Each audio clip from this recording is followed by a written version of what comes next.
Hey everyone, it's Daniel here from InfoRest. Hope you're all doing well. Have an interesting article here, want to go over with you guys. I'll post it in the description for you to read up on it. But it basically says inflation crisis pulls European countries into a food fight. Okay, so we're seeing problems again everywhere, not just Europe, but everywhere where food prices continue to be elevated, continue to be problem as their supply chain issues, as this war with Ukraine and Russia starts to continue to escalate and even seep into areas where the BRICS nation and China and other countries as well working together to kind of dethrone the US dollar, and tensions are easing between US and China and continue to do so, right? Many factors are here at play, but the biggest thing that is contributing to this food crisis, food inflation crisis, is this animosity between the western side of the world, the eastern side of the world, and how trade is being conducted due to the supply chain issues, labor issues, and so on, right? And it all started and stemmed from this from Russia invading Ukraine. Now, in this article, I'll just scroll down and discuss it a little bit more. It says here, tax cuts, price caps, tougher scrutiny. Europe's battle with the worst cost of inflation crisis in a generation is far from over, and food is the latest focal point. Even as headline inflation starts to ease, the upward pressure on food prices remains firmly in place. Yes, you're seeing headline inflation come down. That's because of the commodity prices, and oil and whatnot have seen a drop in the prices. Although, even though OPEC Plus have cut production, which kind of increased the prices of oil, right? We have yet to see the effects of that. But yes, headline inflation has started already, has eased, but the upward pressure on food prices remains very strong, right? So that means a large chunk of household spending, the weekly supermarket trip, is rapidly getting more and more expensive. And you're seeing that, right? You maybe just go check out your local grocery stores, right? You're probably seeing the grocery stores that are very cheap start to be more and more busy. Right? Maybe you'll start to see those luxury cars start to show up, the Mercedes and the BMWs now showing up in the parking lots of these really cheap retailer stores, because it's affecting everybody, right? Affecting everybody, and a big portion of the spending is going towards food, right? Now, it says here in the article that means a large chunk of household spending.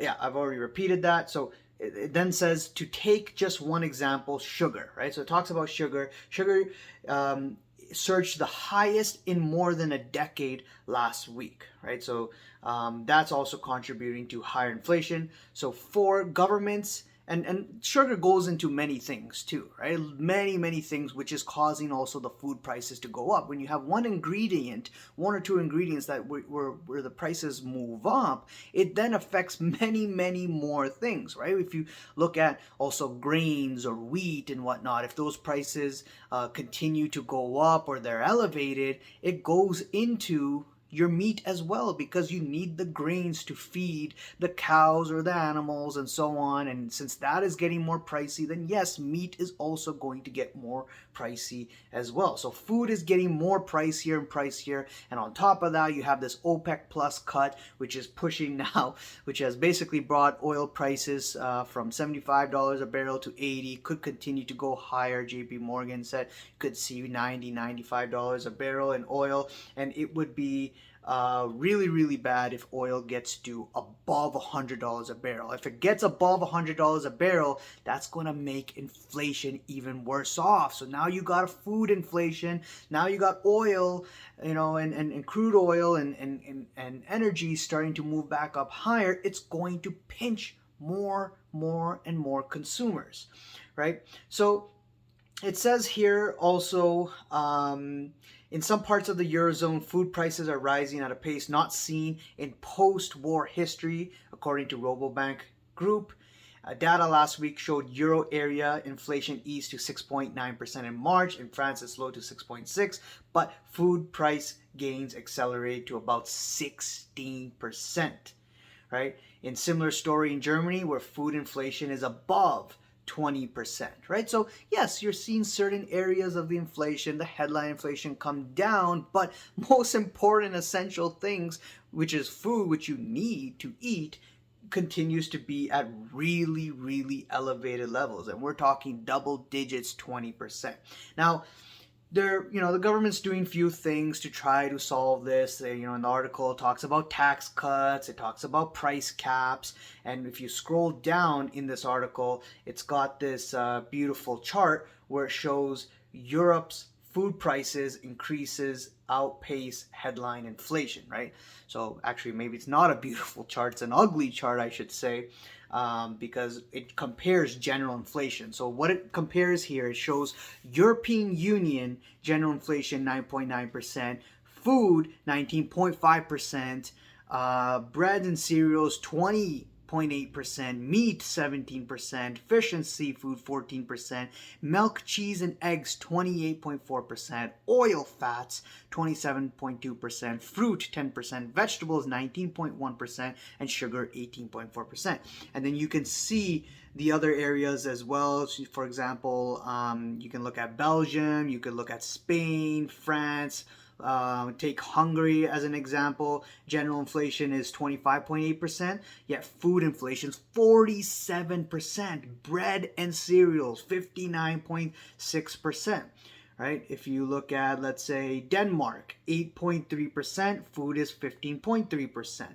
Right? If we take a look at also, let's look at another one, Netherlands, 8.9% is general inflation. The food is about 18.4%. So very high elevated levels. Sweden, 9.7% general inflation. Food inflation is 22.6%. So this is a big, big problem. Big problem for the ECB, European Central Bank, who's trying to tame inflation. Big problem for the central banks around the world. We're trying to, face and tame inflation. And truly, how is it going to look like down the road? It will all be dependent on what the central banks do around the world. Could that mean that they hike rates, continue to hike rates, the central banks, even though governments are trying their best to do what, to try to ease the pain by offering these tax cuts and whatnot. Now, if you're offering these tax cuts and these price caps and whatnot, could that put more money in the pockets or give people the ability to buy more, which keeps inflation elevated? If you go out, for example, let's take Canada as an example, giving out kind of this rebate or this free money of food, grocery, call it a grocery incentive paycheck, right? They're sending out to people who are heavily in bigger problems, heavily in need of some sort of cash to deal with their grocery bills because things are very tough for them.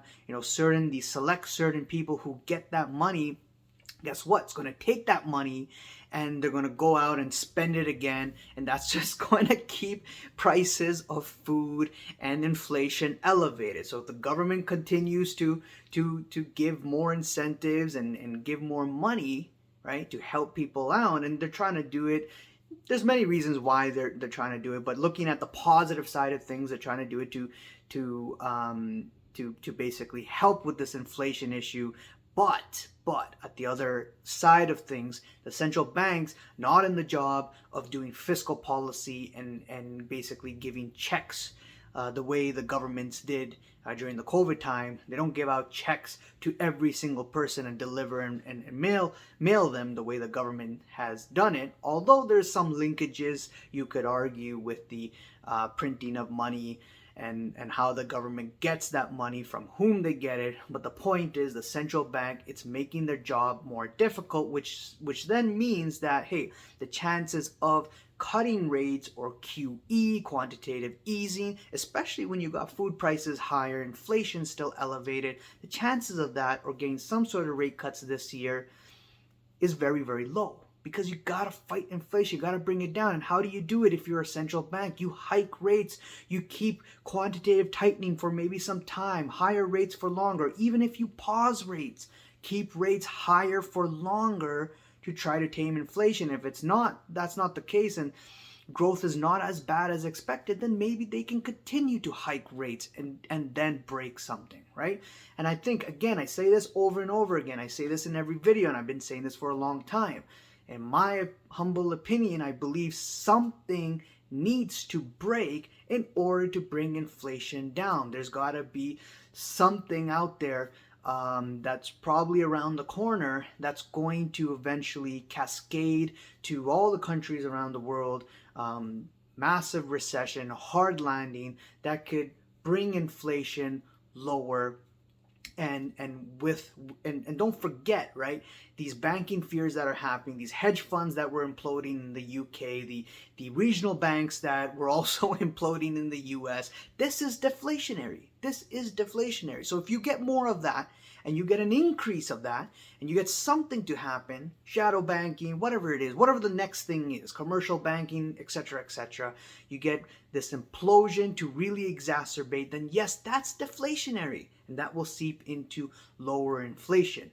So to me, you know, how I'm looking at things is it's higher for longer, tighter for longer, quantitative tightening for longer until central banks break something. And yeah, it's a very difficult time for a lot of these central banks, how to balance to not completely destroy the economy, but at the same time to try to bring inflation down, while the government is going out and pumping money here and there and giving these incentives. Very tough time. And on top of that, to throw another wrench, now you got OPEC Plus cutting rates and hiking, and the crude oil and the prices of oil shooting up.